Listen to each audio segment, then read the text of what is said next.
안녕하세요, 다니엘입니다. 여러분들 주식 투자하실 때 매도하는 방법이 정말 어렵잖아요. 아마 누구나 주식 사셔가지고 팔면 더 올라가고 또 더 올라갈까봐 보유하면 아마 하락했던 그런 경험이 있으셨을 텐데요. 그럼 진짜 주식 투자할 때 이 매도를 가장 효율적으로 하는 방법은 없을까? 제가 오랜 기간 동안 연구해 봤더니 그나마 높은 확률로 매도하는 방법이 없지는 않았습니다. 그래서 다니엘의 세상 사는 이야기에서는 주식 투자할 때 가장 효율적으로 매도하는 법을 알려드리겠습니다. PPT 준비했는데 보시면 격언에 매수는 기술, 매도는 예술이라고 할 정도로 매도하는 게 정말 어렵습니다. 가장 효율적으로 매도할 수 있는 방법은 무엇이냐면 볼린저 밴드라는 것을 이용하는 겁니다.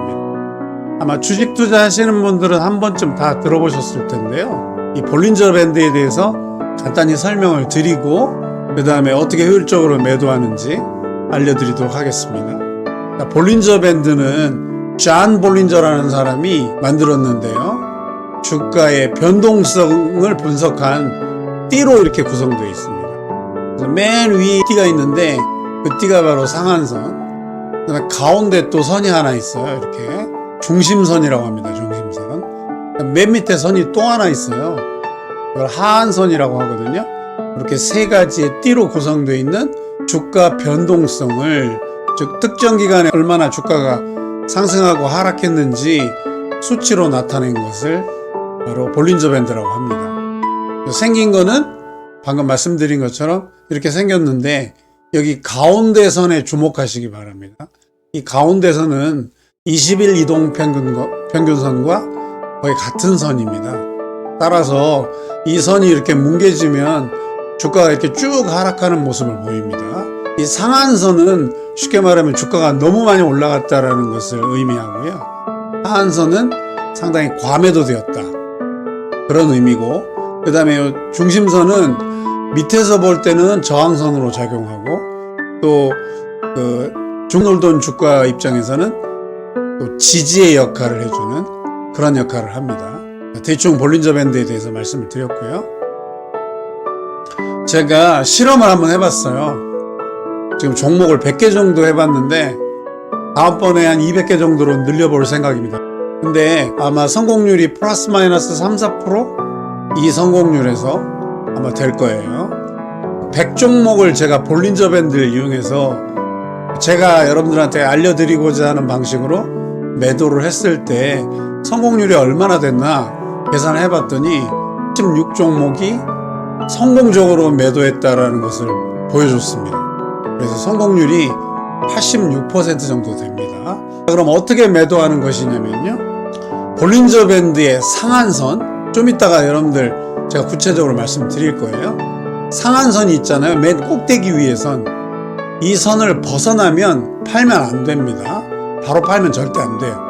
왜냐하면 주가가 더 갈 수 있기 때문에 상한선을 이렇게 벗어나 있다가 갑자기 큰 음봉이 나온다든지 아니면 그게 음봉이든 양봉이든 간에 볼린저 밴드 안으로 들어와 버리면 바로 매도하셔야 됩니다. 일봉상 볼린저 밴드예요. 주봉상 볼린저 밴드가 아니라 일봉상 볼린저 밴드를 보고 밴드 상한선을 벗어난 건 팔지 말고 벗어나 있다가 양봉이 계속 나오면 계속 들고 있어야 되는 거예요.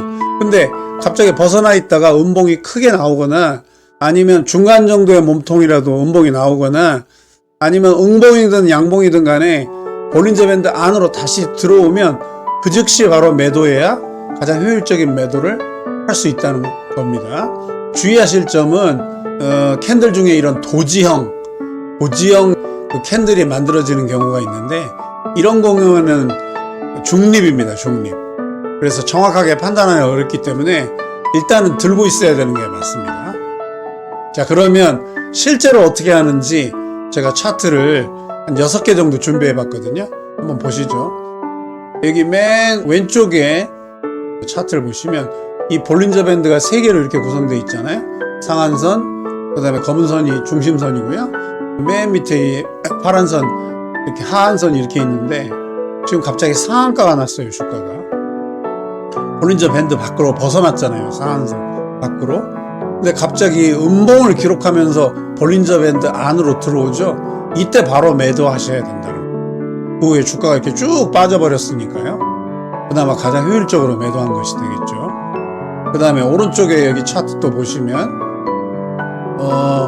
마찬가지로 지금 상한가를 갔다가 또 그 다음날 상승해가지고 볼린저 밴드 밖으로 이렇게 벗어났는데 그 다음날 볼린저 밴드 안으로 들어오면서 큰 음봉을 맞았어요. 이 비석형 굉장히 기분 나쁜 그런 캔들이거든요. 거의 이러면 더 떨어집니다. 여기서 바로 매도하셨으면 이렇게 쭉 떨어지는 것을 예방할 수 있었겠죠. 그래서 효율적인 매도가 됐을 겁니다. 세 번째 차트도 마찬가지인데요. 자, 이 종목의 주가가 상한가를 기록해서 볼린저 밴드 밖으로 벗어났다가 상한선을 벗어난 거죠. 갑자기 그 다음날 이렇게 쭉 오르더니 음봉을 맞고 볼린저 밴드 안으로 다시 들어오는 걸 볼 수 있습니다. 이때 바로 매도를 치셔야 이렇게 크게 하락하는 것을 예방하실 수 있다는 뜻이에요. 마지막으로 네 번째, 역시 마찬가지로 밑에 제가 그 화면에 나와야 되기 때문에 이거 줄인 겁니다. 이렇게 역시 마찬가지로 상한선을 벗어나서 상한가를 기록했는데요. 그 다음날 캔들이 바로 이렇게 볼린저 밴드 안으로 들어왔기 때문에 바로 이렇게 매도를 하시면 그나마 하락을 예방하실 수 있겠습니다. 제가 아까 86%의 성공률이라고 그랬잖아요. 그럼 이렇게 매도해도 14번은 실패한다는 이야기지 않습니까? 실패한 경우를 한번 제가 차트로 준비해 봤거든요. 두 가지 경우를 한번 보시겠습니다. 지금 아까 제가 말한 대로 이렇게 상한가를 기록해 가지고 이 큰 음봉이 나왔어요. 이거 팔아야 되는 게 무조건 정석이거든요. 팔았는데 이게 성공했을 수도 있겠네요. 쭉 이렇게 약간 횡보 비슷하게 보이다가 나중에 크게 오르긴 했지만 그나마 여기 주가가 이렇게 가운데 보시면 이렇게 도지형처럼 팔았는데 더 위로 올라갈 수 있기 때문에 이거는 단기적으로 실패로 보는 게 맞을 것 같습니다. 그다음 마찬가지로 지금 점상을 기록해 가지고 볼린저 밴드 밖으로 나왔잖아요. 이 종목이 그 다음날 이렇게 큰 음봉을 맞으면서 볼린저 밴드 안으로 들어왔어요. 정말 이런 경우는 드문 경우인데 근데 그 다음날 바로 반등해 가지고 주가가 이렇게 쭉 상승해 버렸습니다. 이런 경우는 실패의 경우가 되겠죠. 아무튼 제가 굉장히 자세히 연구해 봤는데 뭐 다른 방법은 없고요. 아무도 몰라요. 주가는 뭐 신밖에 모르는 거니까 그나마 가장 효율적인 방법은 볼린저 밴드를 이용해서 상한선을 벗어났을 때는 가만히 두고 다시 음봉을 맞고 볼린저 밴드 안으로 들어오면 그때 바로 매도하는 것이 가장 효율적이고 성공 확률이 높다. 이런 사실을 제가 연구 결과 알게 되어서 여러분들에게 공유드리게 되었습니다. 오늘은 주식 매도를 가장 효율적으로 하는 방법에 대해서 공부해 봤습니다. 감사합니다. 저는 다니엘이었습니다.